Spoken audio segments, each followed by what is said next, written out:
안녕하세요. 피셔인베스트 피셔입니다. 오늘은 직장인 또는 생업을 가지고 계신 이런 자영업자분들이 재테크, 그러니까 주식 또는 부동산 투자로 부자가 되기 위한 3가지 현실적인 조언에 대해서 말씀드릴 겁니다. 주식 채권이나 부동산 투자를 한다고 회사나 주변 사람들에게 말하는 게 좋을까요? 재테크로 내가 큰 돈을 벌어보겠다고 이 말을 회사에서 또는 주변 사람들에게 하면 어떤 말을 많이 들으세요? 제가 금융과 관련이 없는 직장을 다닐 때 많은 선배들이 실제 이런 말을 저한테 해주곤 했습니다. 나도 젊을 때 부동산 투자도 하고 주식 투자도 해봤는데 수천만 원만 날렸어. 그 다음부터 누가 주변에서 주식 투자한다거나 부동산 투자한다 그러면 나는 도시락 싸서 말려. 너도 정신 차리고 그냥 적금이나 들고 열심히 돈이나 모아. 이런 말을 많이 해주셨는데요. 자, 그리고 우리나라 특성상 주식이나 부동산 투자를 한다는 소리를 회사나 주변 사람들에게 쉽게 해서는 안 됩니다. 안 그래도 뒷담화가 너무 많은 곳이 회사죠. 그런데 잘못하면 윗사람 귀에 들어가게 되고 평판이 나빠지고 승진해도 불이익을 받을 수 있기 때문입니다. 부동산은 조금 덜한데 주식한다 그러면 사람을 어떻게 보면 약간 쓰레기로 보는 사람들도 꽤 많습니다. 특히 윗분들은 재테크를 하거나 주식을 하면 업무를 방해하는 이런 부정한 것으로 보는 경우가 많습니다. 김 과장 있잖아. 요즘에 주식한데 주식에 빠져서 일이나 제대로 하겠어? 나도 안 해본 거 아닌데 맨날 주식판만 들여다보느라고 일도 제대로 안 하고 누구는 주식 왕년에 투자 안 해봤나? 이런 얘기를 듣고요. 그리고 선배에게 따로 불려가서 야, 너 요즘에 주식한다는 말이 있어. 그러니까 처신 조심해. 이런 경고를 듣게 됩니다. 이건 제 경험담이었고요. 하지만 뉴스에서 무슨 사건으로 코스피가 폭락을 했다더라, 아니면 부동산 가격이 크게 떨어졌다, 이런 보도가 들리면 기다렸다는 듯이 달려와서 야, 너 투자한 거 안 빠졌냐? 라며 물어보는 것이 현실이죠. 누구 주식 투자하다가 반토막이 났다, 수천만 원을 날렸다라는 말을 들으면 앞에 와서 위로해주는 척을 하지만 뒤에서는 335 모여서 그놈 그것 봐, 투자한다고 깝치더니 그 꼴 나지 하면서 비웃습니다. 그리고 반대로 주식 투자해서 누가 2배를 벌었다더라, 이런 말을 들으면 갑자기 와서 오늘 한턱 쏴 이렇게 말하죠. 그리고 그분은 또 배가 아파서 잠을 못 잡니다. 그리고 재테크로 돈을 벌었다는 사람이 핸드폰이라도 한번 보면 야, 너 또 업무 시간 핸드폰 보지? 아예 그럼 때려치고 주식이나 하던가 라며 비아냥을 듣습니다. 인간의 본성 자체가 남의 행복은 나의 불행이고 남의 불행이 나의 행복이기 때문입니다. 이것은 제가 실제 젊은 시절에 직장 생활을 하며 투자를 할 때 들었던 실제 경험담입니다. 저처럼 주식, 부동산 등 재테크를 하는 다른 분들은 회사에서 한 번씩은 다 겪으실 법한 이야기일 듯합니다. 얼마 전에 이미선 헌법재판소 재판관 후보도 주식 투자로 논란이 생긴 적이 있었죠. 직장 생활을 하면서 특히 주식을 하면 사회적인 시선 자체가 따갑기 때문에 꼭 필요한 경우가 아니면 회사 아니면 주변 사람들에게 숨기는 것이 좋습니다. 두 번째로, 같은 회사 사람들과 주식, 부동산 등 투자 동아리를 만드는 건 어떨까요? 회사 내에서 투자에 관심 있는 사람끼리만 모여서 동아리 같은 것을 만들기도 하는데 이것은 한번 생각해 보셔야 할 문제입니다. 특히 주식을 투자할 때 사람마다 생각이 다르기 때문에 다툼이 많이 생깁니다. 전업투자 사무실이 금방 깨지는 이유이기도 하는데요. 회사 내에서 동아리를 하나 만들었습니다. 그 중에 갑이라는 사람이 있습니다. 이 사람은 삼삼전자라는 종목을 아주 좋게 보고요, 또 많은 돈을 투자했습니다. 항상 이 갑이라는 사람은 삼삼전자가 좋다고 사야 한다, 입에 침이 마르게 이야기를 합니다. 그런데 이 갑이라는 사람이 평소에 워낙 스마트한 친구라서 자꾸 말을 들으니까 뭔가 그럴듯하고 주가도 올라갈 것 같습니다. 그 결과 회사 주식 동아리 사람들도 꽤 많이 삼삼전자를 매수하게 됩니다. 자, 그런데 조금 오르던 이 삼삼전자가 갑자기 예상치 못한 악재가 터지면서 주가가 30% 이상 폭락을 합니다. 처음에 한두 달은 서로가 위로하면서 기다리자 이렇게 말하는데요. 그런데 4개월이 지나고 6개월이 지나자 이 동아리 사람들은 삼삼전자가 좋다고 말한 갑씨를 추궁하고 원망하기 시작합니다. 야, 가봐, 너 삼삼전자 안 팔고 아직까지 갖고 있는 거 맞지? 우리 몰래 팔면 안 돼. 또는 삼삼전자 회사 주담한테 전화 좀 해봐라. 네 말대로 되는 게 하나도 안 되고 있잖아. 제대로 조사한 거 맞아? 이런 식으로 말을 하는데요. 결국 동아리 사람들 간의 관계 자체도 틀어집니다. 더 힘든 건 회사라는 공간은 좋던 싫던 보기 싫은 사람을 매일매일 봐야 한다는 겁니다. 다른 사람들이 갑이라는 친구를 볼 때마다 삼삼전자에 투자해서 날린 돈이 자꾸 떠올라서 짜증이 날 거고요. 물론 갑이라는 친구도 어차피 투자는 본인 책임이면서 원망을 하는 것이 보기 싫을 겁니다. 어찌되었든 직장인이 보기 싫어도 매일 봐야겠죠. 투자는 결국 본인의 책임이지만 사람의 심리가 그렇지 않습니다. 잘 되면 내 실력이고 안 되면 남 탓이 바로 인간의 본성입니다. 주식 또는 뭐 부동산에 대해서 생각은 전부 틀립니다. 내가 보기에 좋았는데 사내 투자 동아리 사람들이 좋지 않다고 말려서 매수를 하지 않았는데 혹시라도 그 종목이 올라간 것을 보면 동아리 사람들 얼굴이 꼴보기 싫어집니다. 그리고 내가 선택해서 투자한 종목은 안 오르는데 뭐 동아리 다른 사람이 투자한 것만 오르면 역시도 그 사람과 관계가 나빠질 수 있습니다. 자, 인간의 심성이 생각보다 추악하기 때문에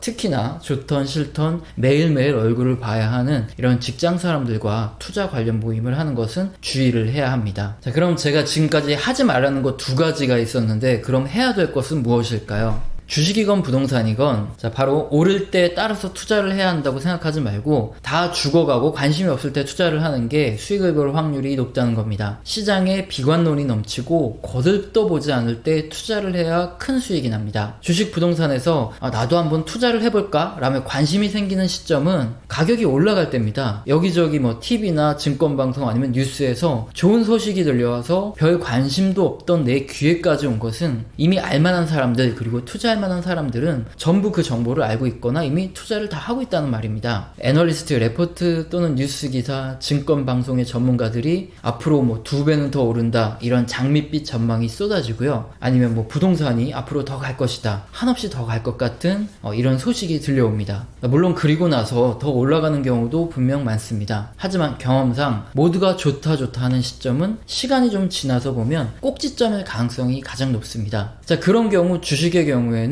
이미 뭐 2년 후에 기업이 얻게 될 이익까지 예상해서 이 주가에 반영을 하는 경우가 많고요. 부동산의 경우에도 뭐 주변에 무엇이 들어선다더라, 교통이 좋아진다더라, 공개된 모든 호재가 이미 가격에 반영이 되어 있는 경우가 많습니다. 해당 주식이나 부동산을 이미 보유하고 있는 사람이 바보가 아닌 이상 이미 모두 공개된 호재는 즉각 가격에 반영해서 매도 가격을 부르기 때문입니다. 한참 이렇게 분위기가 무르익어갈 때는 터무니없는 싼 가격에 매수를 할 수가 없습니다. 자, 그러나 뭐 주식이건 부동산이건 터무니없이 싼 가격에 매수를 할 수 있는 시점이 있습니다. 바로 경제 전체가 불황에 빠져 있는 시점입니다. 경제는 항상 상승하고 이 정점을 찍고 둔화하고 하강하고 불황의 밑바닥 저점을 찍은 후 다시 회복하고 상승하는 사이클을 반복합니다. 우리가 투자를 해야 하는 시기는 하강의 말미에서 이 회복의 구간, 그러니까 빨간색과 노란색의 영역입니다. 자, 주식을 예로 들었을 때 투자에서 개별 종목의 업황과 투자 시기는 정말 각각 다릅니다. 뭐 예를 들어서 2011년 이후 증시가 한창 상승하던 시기에 현대차 등 자동차 회사들의 주가는 오히려 크게 하락을 했습니다. 조선업도 마찬가지죠. 구조조정에 들어가면서 증시가 오히려 엄청 크게 하락을 했고요. 반면 IT나 바이오 이런 테크주들은 2011년 이후 엄청난 주가 상승을 보여주고 있습니다. 자, 이러한 개별 종목과 업황을 판단하는 것은 각자 몫이지만 모든 산업 그리고 모든 종목이 헐값에 거래되는 시기가 있습니다. 바로 경기가 하강하고 회복하는 이 빨간색과 노란색의 국면인데요. 모든 종목이 터무니없는 가격에 거래되기 때문에 만약에 주식, 재테크로 큰 돈을 벌고자 하는 사람은 이 시기에 투자를 해야 수익을 볼 확률이 가장 높습니다. 자, 이런 말씀을 제가 드리면 그래 폭락한 다음에 매수하고 기다리면 돈 번다는 거 그거 누가 몰라? 그런데 그 시점이 언제냐는 거야. 이런 질문을 하시죠. 자, 이러한 경기의 전체적인 흐름은 경제 지표를 통해서 대략적인 시점 확인이 가능하고요. 제가 영상을 통해서 꾸준히 모니터링을 해드리고 있습니다. 하나의 예로 미국 산업용 내구재 신규 주문 지수를 예로 들어서 보여드리겠는데요. 주식시장의 흐름과 경제 지표가 유사하게 움직이죠. 우리는 이러한 역사적 사실을 이용해서 경제 지표의 흐름을 예측하고 주식시장의 사이클을 이렇게 대략적으로 판단한 다음 저점 부근에서 주식을 매수할 수 있는 겁니다.